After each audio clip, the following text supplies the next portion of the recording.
Hi friends, India के defence sector में एक जबरदस्त काम हुआ।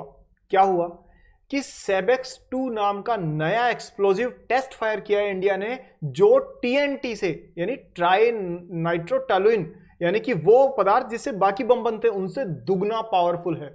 तो क्या इसमें और जीआरएसई कंपनी में कोई लिंक है? क्या इस टेस्ट फायर का फायदा जीआरएसई की ग्रोथ में देखने को मिल सकता है आपको? चलिए जान करके आज इस वीडियो में समझते हैं कि garden reach ship builders and engineers limited यानी जीआरएसई किस प्रकार से डिफेंस सेक्टर की इनोवेशन का फायदा लेके मल्टी बैगर रिटर्न देने की क्षमता रखती है। स्टार्ट करते हैं आज का वीडियो, एनालाइज करते हैं इस कंपनी को और इसकी कैपेबिलिटी को, and as a profit investor how would it help you, right? So let's begin Sagarnomics for today. Very important video, so watch it carefully and completely, then only you'll get the benefits. पूरा देखिए। Start करते हैं Sagarnomics।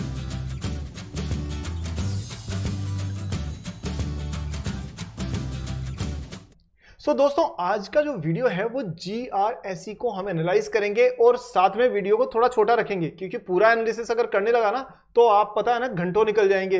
और यहाँ तो लोगों को 60 second के इंस्टाग्राम की रील देखने की आदत है, वो तो 10 मिनट रुक ही नहीं पाते, तो उनके लिए फिर बहुत लंबा वीडियो रखना मुश्किल है। चलिए तो हम छोटा वीडियो रखेंगे और खास चीजों को कवर करेंगे। स्टार्ट करते हैं जीआरएसई का एनालिसिस। लेकिन हाँ, वीडियो को सबसे पहले अभी से लाइक कर दीजिए दोस्तों। ये मुझे वो लोग दोस्तों से मुझे बहुत बहुत प्रेरणा मिलती है जो कहते ही तुरंत लाइक कर देते हैं और अच्छे क्वालिटी के क्वेश्चंस पूछते हैं कमेंट सेक्शन में। तो लाइक कर दीजिए इसको, चैनल सब्सक्राइब करके बेल आइकन ऑन करिए, क्योंकि मैं रिसर्च बेस्ड वीडियो आपके लिए हमेशा लाता रहता हूं, ठीक है? और आपसे कुछ मिस ना हो जाए इसलिए करिए। चलिए शुरू करते हैं, देखते हैं पहला आज आपके एनालिसिस। आज हम शुरू करते हैं जीआरएसई का। क्या करती है company basically ministry of defence से जुड़ी हुई है और इसका काम है शिप बिल्डिंग। और कौन सी शिप बिल्डिंग? जो भी वॉर शिप बिल्डिंग, युद्ध के जो पोत बनते हैं ना, युद्ध पोत यानी वॉर के लिए यूज होने वाले जो शिप्स बनते हैं उनका काम करती है बनाने का जीआरएसई। अब आप पूछोगे, कई मित्र मेरे कहेंगे सर अब जब प्राइस बढ़ गई जब बता रहे हो आप, तो अरे बाबा अभी क्या ही बोलूं यार मैं। अगर 2%, 5%, 10% प्राइस बढ़ गई तो आपको लगता है कि इसके बाद बढ़ ही नहीं सकती है? या फिर ऐसा है कि आपने तो 2-4 रुपए कमाने हैं, 100-200 रुपए का प्रॉफिट तो आपने सोचना ही नहीं है? चलिए खैर, ये वैसे वीडियो एजुकेशनल वीडियो है तो मैं उसका संदर्भ में बात नहीं कर रहा, लेकिन आपको ये कह रहा हूं कि प्राइस बढ़ने की शुरुआत भी एक इंपॉर्टेंट पॉइंट है, ठीक है?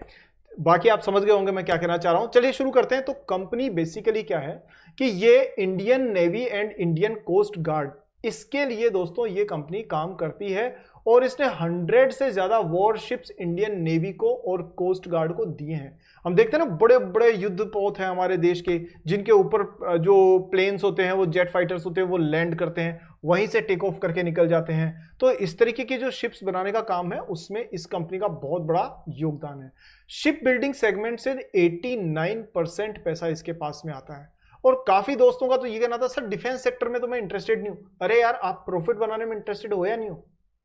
इंटरेस्टेड तो मैं भी नहीं हूं एफएमसीजी सेक्टर में, फिर भी इन्वेस्ट करके प्रॉफिट बनाते ना। इंटरेस्टेड तो हम भी नहीं है। कोई बाटा कंपनी में इंटरेस्टेड नहीं है, नहीं है तो नहीं है। कोई किसी इन्फोसिस में नहीं होगा, कोई रिलायंस में नहीं होगा, कहता होगा मुझे मुकेश अंबानी जी पसंद नहीं। अरे आपको स्टॉक मार्केट में यारी दोस्ती निभानी है या फिर यहां पर आपको प्रॉफिट बनाने पे सोचना है? सो पॉइंट ये है, अच्छी कंपनी, अच्छी इंडस्ट्री, सही प्राइस पे लॉन्ग टर्म का इन्वेस्टमेंट अगर कहीं मिलते हैं मौके, तो आपको कंसिडर करने में कहां बुराई है इसके अंदर। तो सीखना सब कुछ चाहिए। चलिए यहां पर शिप बिल्डर्स जो इससे 89% रेवेन्यू आया इसका, majority of the product manufactured are supply to central and state government. सीधी बात है भैया, ये कंपनी गवर्नमेंट ऑफ इंडिया को मजबूत, हमारी सेनाओं को मजबूत करने का काम करती है। और अगर आप मान लो कंपनी कैसी भी है, कुछ भी नहीं है, पर देश तो हमारा है ना, इसके लिए तो जज्बा होना जरूरी है।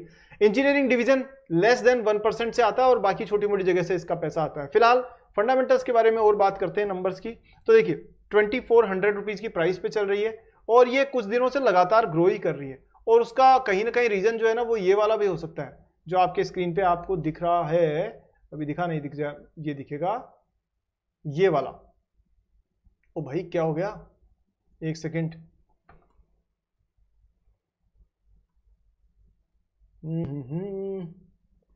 कोई नहीं, ये मैं आपको न्यूज दिखाना चाह रहा था सेबेक्स की, बट शायद थोड़ा सा कोई कनेक्टिविटी का इशू है।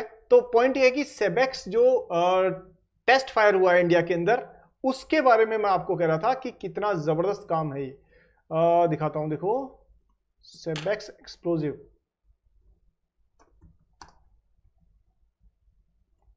India develops new explosive SEBEX which is 2.10 times more lethal than TNT, और ये टेस्ट फायरिंग का नतीजा, इसकी फोटो भी आप यहां पे देख सकते हो। तो जीआरएससी को फायदा क्यों मिलेगा? क्योंकि ये वॉरशिप्स बनाती है, यानी युद्धपोत, और युद्धपोत में आपको अच्छे एक्सप्लोजिव्स वाली जो टेक्नोलॉजी है, जो बॉम्ब्स है, वो चाहिए, और वो आपको मिलेंगे यहां से। सो इसलिए इसका, और उसके अलावा डिफेंस सेक्टर नई गवर्नमेंट के आने के बाद में वैसे भी बूम करना ही था, जियोपॉलिटिकल टेंशंस भी बढ़ती जा रही है, उसकी वजह से भी फायदा था। तो ओवरऑल ये कंपनी एक राइजिंग फील्ड में है। 27,000 करोड़ रुपए की मार्केट कैप है। अगर आप देखें रिटर्न ऑन कैपिटल इक्विटी 23% है। अब एक बात बताओ आप मुझे, बाकी सब चीजें छोड़ दो, आप तो यहां नजर डालो, रिटर्न ऑन इक्विटी 23%। किसी भी सेविंग बैंक अकाउंट में आप जाके चेक करोगे, रिटर्न ऑन अकाउंट कितना होता है आपका? 3%, 4%। आप मुझे इंडिया का एक बैंक ऐसा बता दो जो 20% का रिटर्न दे रहा सेविंग बैंक अकाउंट में, दे ही नहीं सकता, असंभव। ठीक है, सो इस हिसाब से कंपनी अच्छा खासा एक रिटर्न ग्रोथ दे रही है आपको, साथ में सेल्स से ज्यादा इसके प्रॉफिट बढ़ा हुआ है, और क्योंकि गवर्नमेंट से जुड़ी हुई कंपनी है तो मजबूत कंपनी है। 7 का पिथरोस की स्कोर है, कोई प्रॉब्लम इसमें नहीं है। बहरहाल हम देखें इसमें फंडामेंटल्स। अच्छा, कॉम्पिटिटर कौन कौन है? कोचिन शिपयार्ड थोड़ा सा अलग है, जेनटेक बिल्कुल है, जेन टेक्नोलॉजी है, और तनेजा एरोस्पेस भी है। ये थोड़े थोड़े कॉम्पिटिटर है। जेनटेक अलग इंडस्ट्री में, उसके बारे में भी एनालिसिस जरूरी है, और मैं आने वाले दिनों में उम्मीद करूंगा कि, कोशिश करूंगा कि जरूर आपसे शेयर करूं, क्योंकि वो दोस्तों डिफेंस फोर्सेस के लिए इक्विपमेंट बनाती है कंपनी, तो कहीं ना कहीं उसका योगदान भी हमारी सशस्त्र सेनाओं के लिए बहुत जरूरी है।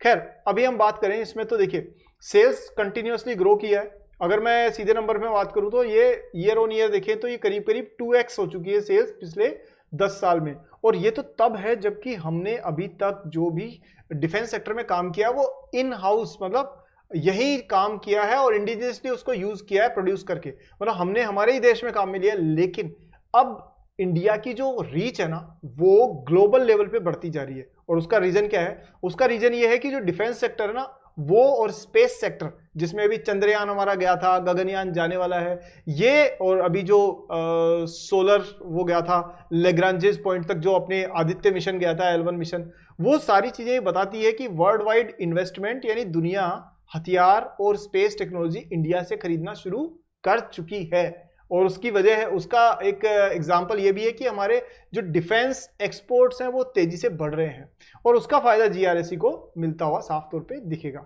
चलिए अभी हम बात करें, क्योंकि जो हमारे लिए शिप बिल्डिंग कर सकती है वो हमारे कस्टमर्स के लिए भी करेगी, चाहे वो कोई सा भी देश हो, हमारे मित्र देशों के लिए।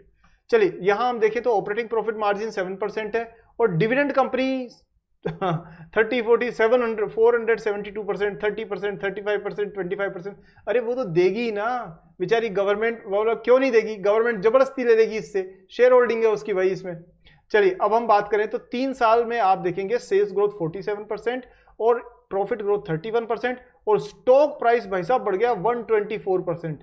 और ये होता है बबल, बबल ना ऐसा ऐसा बना हुआ गुब्बारा, तो गुब्बारा थोड़ा सा कम हो उसकी हवा, तब आप इसमें अपनी पोजीशन ले सकते हैं। अभी थोड़ी सी प्राइस ज्यादा है, थोड़ा थोड़ा बिल्डअप कर सकते हैं, बट एग्रेसिवली आप इसमें इस सिचुएशन में जाए, आई विल नॉट सजेस्ट। आगे देखें, FIIs 1% था, अभी 3% पे आ गए हैं। DIIs को तो हमारे देश वालों को समझ नहीं है कि इनको इसकी महत्व का पता नहीं क्यों पता नहीं चला, उन्होंने अपनी स्टेक होल्डिंग आधी कर दी है, या फिर यह भी हो सकता है कि उन्होंने प्रॉफिट बुकिंग कर ली है पैसा कमा करके, यह भी एक रीजन हो सकता है। तो पॉइंट यह है कि दोनों ही केसेस के अंदर FIIs ने एक समझदारी दिखाते हुए इसमें अपनी पोजीशन ली है। अब बात करते हैं इसके टेक्निकल चार्ट की। यहां आपके स्क्रीन पर आप देख सकते हैं कि ये टेक्निकल चार्ट है और ये मंथली चार्ट है, और मंथली चार्ट पर आप देख सकते हैं ग्रीन बिल्डिंग्स लंबी लंबी, ये लंबी ग्रीन कैंडल्स और मंथ ऑन मंथ ग्रोथ दिखा रही है। अब समझ में आया DIIs ने क्यों बेचा था? क्योंकि उनको साफ पता पड़ गया वो यहां निकल गए, थोड़े टाइम बाद में बचे हुए यहां निकल गए, कुछ यहां निकल रहे होंगे, और जैसे ही ये करेक्शन आएगा तो ये वापस उसमें आ जाएंगे। ठीक है, सो ओवरऑल अगर आप देखें FIIs को भी छोड़ दें तो भी आप ये देखें कि 3 चीजें पॉजिटिव है। पहली चीज, हमेशा ग्रीन कैंडल्स, और वो भी बड़ी अच्छी साइज की और ब्रेकआउट के साथ में, सेकंड राइजिंग वॉल्यूम, तीसरी आरएसआई पॉजिटिव डायरेक्शन में, और चौथी इंपॉर्टेंट चीज है कि जो 200 डे डीएमए है ना उससे ऊपर है कैंडल्स। ये चारों चीजें मिलकर के इसको एक लॉन्ग टर्म ग्रोथ स्टोरी बनाती है और ये 2400 का लेवल है, और अगर आप इसी ट्रेंड को कंटिन्यू रखते हैं तो आपको 2900 के आसपास के लेवल भी आसानी से मिड टर्म में देखने को मिल सकते हैं, क्योंकि स्टॉक किसमें है, अप ट्रेंड में। ठीक है, अब बात करते हैं इसके अलावा कि इस कंपनी के इसी के जो डेली चार्ट को भी एक बार नजर से निकालते हैं। ये तो मंथली यानी लॉन्ग टर्म चार्ट था, अब हम डेली चार्ट पे देखें तो डेली चार्ट में दोस्तों आपको प्रॉफिट बुकिंग नजर आएगी, किसके द्वारा, ये नजर आएगी आपके जो ट्रेडर्स होते हैं उनके द्वारा। परंतु ये देखिए यहां पर कंपनी की एक बाइंग बिल्डअप हुई, फिर प्रॉफिट बुकिंग हुई, फिर बाइंग बिल्डअप हुई, फिर प्रॉफिट बुकिंग, फिर बाइंग बिल्डअप हुई, तो अब थोड़ी सी प्रॉफिट बुकिंग, मतलब कि करीब करीब 2200 के नीचे यानी 2100 के लेवल के आसपास में आपको इसमें एक बाइंग अपॉर्चुनिटी मिल सकती है यहां पर। और हायर साइड में आप देखेंगे तो ये करीब शॉर्ट टर्म में भी जाए तो भी 2600 के लेवल के मार्क आपको आसानी से देखने को मिल सकते हैं मिड टर्म में, so short to mid term में। ठीक है, सो दोस्तों ये एक ओवरऑल एनालिसिस है जिसमें मैंने आपको कोशिश की है कम टाइम में ज्यादा से ज्यादा चीजें इस कंपनी के बारे में बता सकूं।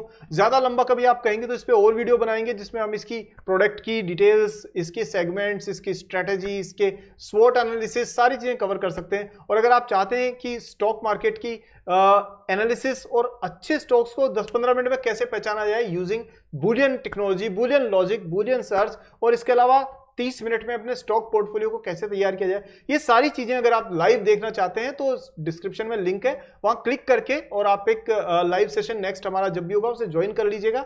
और उसमें आपको आप और हम रूबरू होंगे और हम बात करेंगे कि कम टाइम में अच्छी क्वालिटी के स्टॉक्स किस तरह से सर्च किए जाएं। कुछ टेक्निक्स आपसे शेयर करूंगा जो मार्केट में हर किसी के लिए नहीं है। चलिए दोस्तों आज के वीडियो में इतना ही। हाँ, वीडियो को लाइक करिए और चैनल को सब्सक्राइब करके बेल आइकन को ऑन करिए, और दोस्तों इस वीडियो को सारे दोस्तों के साथ शेयर कीजिए, क्योंकि अच्छी कंपनीज के बारे में अच्छा रिसर्च अगर आप शेयर करते हैं तो सारे दोस्त आपको एक हीरो मानेंगे और दिल से धन्यवाद देंगे। तो ये शुभ काम आज ही कीजिएगा। मिलते हैं अगले वीडियो में जल्दी दोस्तों, तब तक के लिए अपना ध्यान रखिए। जय हिंद।